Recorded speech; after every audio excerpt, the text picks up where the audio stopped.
പുതിയൊരു വീഡിയോയിലേക്ക് എല്ലാവർക്കും സ്വാഗതം. അപ്പോൾ നമ്മളിന്ന് പറയാൻ പോകുന്നത് എന്താണെന്ന് വെച്ചാൽ ഒരു യൂസ്ഡ് കാർ മേടിക്കുമ്പോൾ എന്തൊക്കെ ശ്രദ്ധിക്കണം എന്നുള്ള കേസാണ്. നമ്മൾ സാധാരണ വർക്ക്ഷോപ്പിലെ ആൾക്കാരെയും കൊണ്ടായിരിക്കുമല്ലോ എപ്പോഴും നമ്മൾ വണ്ടി നോക്കാൻ പോകുന്നത്. അപ്പോൾ നമ്മൾ സാധാരണക്കാർ വണ്ടി നോക്കാൻ പോകുമ്പോൾ നമുക്ക് മൈന്യൂട്ടായിട്ട് എന്തൊക്കെ കേസുകൾ നമുക്ക് നോക്കാം. ക്ലൈമഡ് വണ്ടിയാണോ, ഫ്ലഡ് വണ്ടിയാണോ, അങ്ങനെ എന്തൊക്കെ കാര്യങ്ങളും നമുക്ക് ഹിസ്റ്ററിയോ കാര്യങ്ങളോ ഇല്ലാണ്ട് നോക്കാം എന്നുള്ളതാണ് ഇന്നത്തെ വീഡിയോ. അപ്പോൾ നമുക്ക് ഫസ്റ്റ്ലി എഞ്ചിൻ റൂമിൽ നിന്ന് തന്നെ തുടങ്ങാം. ഇതാണ് ഈ വണ്ടിയുടെ മെയിൻ ആയിട്ടുള്ള എഞ്ചിൻ റൂം എന്ന് പറയുന്നത്. ഇത് എയർ ഫിൽറ്ററിൻ്റെ ബോക്സ് അങ്ങനെ കാര്യങ്ങളൊക്കെ. ഇതിൻ്റെ ഏറ്റവും മെയിൻ ആയിട്ടുള്ള ആക്സിഡൻറ്റ് പറ്റിക്കഴിഞ്ഞ് കഴിഞ്ഞാൽ നമുക്ക് പിന്നീട് ഒരുപാട് ഇഷ്യൂസ് വരുന്നത്, ഭാവിയിലോട്ട് ഇഷ്യൂസ് വരുന്നതാണ് അപ്രോൺസ് കട്ട് ചെയ്ത് മാറിയിട്ടുണ്ടെങ്കിൽ വണ്ടിയുടെ അലൈൻമെൻറ്റിനെയും സ്റ്റെബിലിറ്റിയും ഒക്കെ അത് ശരിക്കും പറഞ്ഞാൽ നന്നായിട്ട് ബാധിക്കുന്നുണ്ട്. അപ്രോൺ മാറിയ വണ്ടി നമുക്ക് എങ്ങനെ തിരിച്ചറിയാമെന്ന് നോക്കിക്കഴിഞ്ഞ് കഴിഞ്ഞാൽ ഈ പേസ്റ്റിംഗ് ഉണ്ടോ, അപ്രോണ ഇത് കമ്പനി പേസ്റ്റിംഗ് ആണ്. നോർമലി ഇതൊരു ചന്ദന കളറിലാണ്. നമുക്ക് ജസ്റ്റ് ഒന്ന് ഇളക്കി നോക്കിയാൽ തന്നെ നമുക്കത് മനസ്സിലാവും. രണ്ടാമത് ഇടുമ്പം ഈ ആക്സിഡൻറ്റ് ചെയ്ത് കട്ട് ചെയ്ത് മാറിയിട്ടുണ്ടെങ്കിൽ ഇതിന് ഇടുന്ന പേസ്റ്റിങ്ങിൻ്റെ കളറ് വ്യത്യാസം ഉണ്ടായിരിക്കും. ഇപ്പോൾ ഷോറൂമിൽ ആക്സിഡൻറ്റ് വർക്ക് ചെയ്ത വണ്ടിയാണെങ്കിൽ നമുക്ക് അത് ഓൾറെഡി സർവീസ് ഹിസ്റ്ററി കാണും. അതിപ്പം അവിടുത്തെ ആരെങ്കിലും ചോദിച്ചു കഴിഞ്ഞാൽ നമുക്ക് അതിൻ്റെ സർവീസ് ഹിസ്റ്ററിയും കാര്യങ്ങളെല്ലാം അവൈലബിൾ ആയിരിക്കും. പുറമേ ചെയ്തിട്ടുണ്ടെങ്കിൽ ഇതിൻ്റെ ഈ പഞ്ചിങ് മാർക്സോ കാര്യങ്ങളോ ഒന്നും നമുക്ക് കാണാനോ സാധിക്കുകയില്ല. പേസ്റ്റിംഗ് ഇട്ടേക്കുന്നതെല്ലാം വേറെ രീതിയിലും ആയിരിക്കും നോർമലി. അത് നമുക്ക് സൂക്ഷിച്ച് നോക്കിയാൽ തന്നെ അറിയാം. കമ്പനി ഇതിൽ നിന്ന് വ്യത്യാസമായിട്ട് വെൽഡ് ചെയ്തേക്കുന്നു കാര്യങ്ങളെല്ലാം കാണാൻ പറ്റും. മെയിൻ ആയിട്ടുള്ളത്. പിന്നെ ഈ കാണുന്ന ഓരോ പഞ്ചിങ് മാർക്സും രണ്ടാമത് കട്ട് ചെയ്ത് പണിതിട്ടുണ്ടെങ്കിൽ അതിലവിടെ കാണുമല്ലോ വെൽഡ് ചെയ്യുമ്പോൾ. നമ്മുടെ ഫ്രണ്ടിൽ നിന്ന് വണ്ടിക്കൊരു ഇമ്പാക്റ്റ് വന്നിട്ടുണ്ടെങ്കിൽ അറിയാൻ പറ്റുന്നത്. ലോക്കലിൽ വർക്ക്ഷോപ്പിലാണ് ചെയ്യുന്നതെന്നുണ്ടെങ്കിൽ ഇത് ചിലപ്പോൾ കട്ട് ചെയ്ത് റീപ്ലേസ് ചെയ്യാൻ ചാൻസ് കുറവാണ്. ചിലപ്പോൾ അടിച്ച് നിവർക്കുകയോ അങ്ങനെ കാര്യങ്ങളൊക്കെ ആയിരിക്കും ചെയ്യുന്നത്. അടിച്ച് നിവർത്ത് ഇവിടെ പുട്ടിയിട്ട് പെയിൻറ്റ് ചെയ്തിട്ടുണ്ടെങ്കിൽ ഈ പഞ്ചിങ് മാർക്കും കാര്യങ്ങളെല്ലാം മാഞ്ഞു പോവും. അങ്ങനത്തെ കാര്യങ്ങളൊക്കെ ചെയ്യും. പിന്നെ ഇതുകൊണ്ടല്ലേ പിന്നെ നോക്കാനുള്ളത് ഈ ഭാഗത്തൊക്കെ ഇവിടെ നിന്നൊക്കെയാണ് ശരിക്കും പറഞ്ഞാൽ കട്ട് ചെയ്ത് മാറുന്ന ഭാഗങ്ങൾ. ഇവിടെയൊക്കെ കണ്ടില്ല ഇങ്ങനെ വരുന്നത്. ഇത് കമ്പനി ആയിട്ട് വരുന്ന രീതിയിലാണെങ്കിൽ മാത്രമേ ഇതിരിക്കുള്ളൂ. കട്ട് ചെയ്ത് രണ്ടാമത് വെൽഡ് ചെയ്ത് പേസ്റ്റ് ചെയ്തിട്ടുണ്ടെങ്കിൽ നമുക്ക് കണ്ട് നോർമലി നോക്കുമ്പോൾ തന്നെ തിരിച്ചറിയാൻ പറ്റുന്നു. ഇവിടെ കുറേ ഡോട്ട് പഞ്ചിങ് മാർക്കുകൾ കാര്യങ്ങളെല്ലാം ഉണ്ട്. അതെല്ലാം നമുക്ക് തിരിച്ചറിയാം. പിന്നീട് നമുക്ക് ബോണറ്റോ കാര്യങ്ങളൊക്കെ മാറിയിട്ടുണ്ടെങ്കിൽ നമുക്ക് തിരിച്ചറിയാൻ പറ്റുന്ന ഒരു മാർഗ്ഗം എങ്ങനെയാണെന്ന് വെച്ചാൽ ഇത്തേൽ കൂടെ കമ്പനി വരുന്നതിനകത്ത് മാത്രമേ ഈ പേസ്റ്റിംഗ് കാണുള്ളൂ. രണ്ടാമത് ഇപ്പോൾ ഷോറൂമിൽ നിന്നായാലും ശരി വേറെ എവിടുന്ന് റീപ്ലേസ് ചെയ്താലും ശരി ഇതിൻ്റെ അകത്ത് ഈ ഒരു പേസ്റ്റിങ് രണ്ടാമത് മാറുന്നതിനകത്ത് കാണത്തില്ല ഓൾറെഡി. പിന്നീട് നമുക്ക് ഗ്ലാസോ കാര്യങ്ങളൊക്കെ മാറിയതായിട്ട് അറിയണമെങ്കിൽ ഈ ഗ്ലാസ്സിൽ ഇതിൻ്റെ വണ്ടിയുടെ ഇയറും ഏത് വർഷത്തെ ഗ്ലാസ് ആണെന്നുള്ളത് വണ്ടിയുടെ ഗ്ലാസ്സേ നമുക്ക് കാണാൻ പറ്റും. ഇത് 2022 മോഡൽ വണ്ടിയാണ്. ഇതിൻ്റെ അകത്ത് സി എന്നാണ് എഴുതിയേക്കുന്നത്. 2023 ആണെങ്കിൽ D എന്ന് വരും. അങ്ങനെയാണ് തിരിച്ചറിയാൻ പറ്റുന്നത്. അതെല്ലാ ഗ്ലാസ്സേ കൂടെയും അതിൻ്റെ അകത്ത് പേര് കാണും. നമ്മൾ ഗ്ലാസ് ഏതെങ്കിലും റീപ്ലേസ് ചെയ്തിട്ടുണ്ടെങ്കിൽ നമുക്ക് അങ്ങനെ തിരിച്ചറിയാൻ പറ്റുന്നതാണ്. പറഞ്ഞ മാർക്ക് ഉണ്ടല്ലേ, ഈ ഗ്ലാസിൻ്റെ ഈ പോർഷനിലായിട്ടാണ് നമ്മളിതിൻ്റെ മാർക്ക് കാര്യങ്ങളും കാണുന്നത്. ഇതിൻ്റെ അകത്ത് നോക്കിയാൽ തന്നെ അറിയാം CC എന്നുള്ളത് കേസ്. പിന്നെ അതുപോലെ തന്നെ എല്ലാ ഡോറിലും സൈഡിലെ വിൻഡോ ഗ്ലാസ്സിലും എല്ലാത്തിലും ഈ മാർക്കിങ് കാണാവുന്നതാണ്. ഈ ഡോറോ കാര്യങ്ങളൊക്കെ റീപ്ലേസ് ചെയ്തിട്ടുണ്ട്. അതേ സെയിം പ്രോസസ്സ് തന്നെയാണ് ഇതിന് വേണ്ട. രണ്ടാമത് മാറിയ ഡോറിന് ഈ പേസ്റ്റിങ്ങോ കാര്യങ്ങളോ ഒന്നും കാണത്തില്ല. അതായത് എന്തെങ്കിലും പാച്ച് വർക്ക് ചെയ്തിട്ടുണ്ടെങ്കിൽ നമുക്ക് കണ്ടെത്താനും പറ്റും.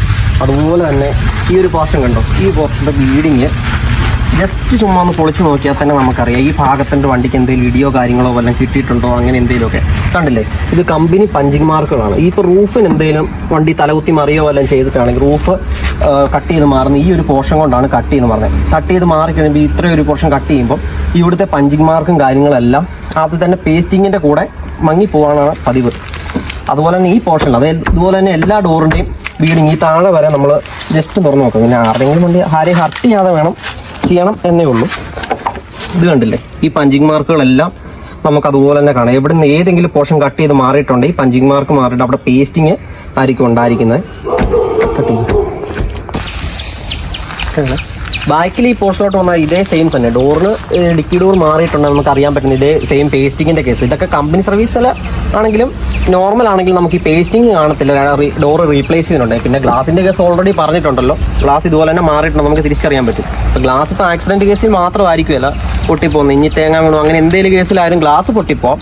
അങ്ങനത്തെ കേസല്ല. പിന്നെ ഈ പറഞ്ഞ പോലെ തന്നെ ടോപ്പ് കട്ട് ചെയ്ത് മാറിയിട്ടുണ്ട്. ഈ പോർഷനിലൊക്കെ ഉണ്ടോ, ഈ പോർഷനിൽ ഇതുപോലെ തന്നെ പഞ്ചിങ് മാർക്കുകളും കാര്യങ്ങളും. ഇത് ഡീറ്റെയിൽഡ് വീഡിയോ അല്ല, ഒരു ബേസ് ആയിട്ടുള്ള കാര്യങ്ങൾ മാത്രമാണ് പറയുന്നത്. നമ്മൾ ഡീറ്റെയിൽ ആയിട്ടൊരു വീഡിയോ അടുത്ത ഇതിൽ വരുന്നതായിരിക്കും.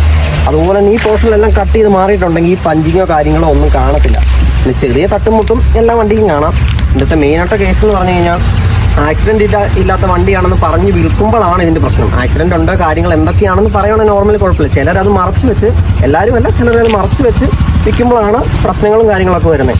അതുപോലെ തന്നെ ഇതുണ്ട്, ഈ ഒരു പോർഷനിലായിട്ടും ഇവിടെ ബാക്കിൽ നിന്ന് ഇടി കിട്ടിയാണെങ്കിൽ ഈ പോർഷനിൽ ഇത് കട്ട് ചെയ്തിട്ട് തിരിച്ച് വെൽഡ് ചെയ്തിട്ട് പിന്നെ റീപേസ്റ്റ് ചെയ്താക്കില്ല. റീപേസ്റ്റ് ചെയ്യുന്ന ഒരിക്കലും ഈ ചന്ദന കളറിന് വരാനുള്ള ചാൻസ് വളരെ കുറവാണ്. നമുക്ക് അങ്ങനെയൊക്കെ തിരിച്ചറിയാൻ പറ്റും. പിന്നെ പഞ്ചിങ് മാർക്കും പിന്നെ പക്കാ ലെവൽ ആയിരിക്കുമല്ലോ രണ്ടാമത് ചെയ്യുമ്പോൾ.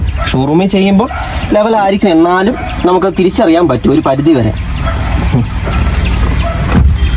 വന്നിട്ട് റീപെയിൻറ്റ് ചെയ്ത വണ്ടി നമുക്ക് നോർമലി തിരിച്ചറിയാൻ പറ്റത്തില്ല. അപ്പോൾ നമുക്ക് അതിൻ്റെ അകത്ത് പെയിൻറ്റ് അടിച്ചിട്ടുണ്ടോയെന്ന് തിരിച്ചറിയാൻ പറ്റുന്നതെന്ന് വെച്ചാൽ തിക്നെസ് ഗേജ് വെച്ചിട്ടാണ് ചെക്ക് ചെയ്യാൻ പറ്റത്തുള്ളൂ. അതുകൂടാതെ നമ്മൾ പിന്നെ അണ്ടർ ബോഡി ഭാഗങ്ങളൊക്കെ തുരുമ്പോ കാര്യങ്ങളോ എന്തെങ്കിലും ഉണ്ടോ നമുക്ക് നോർമലി നോക്കിക്കഴിഞ്ഞാൽ ഇങ്ങനെ താഴ്ന്ന് നോക്കിക്കഴിഞ്ഞാൽ കാണാൻ പറ്റിയെന്ന് പറ്റില്ല.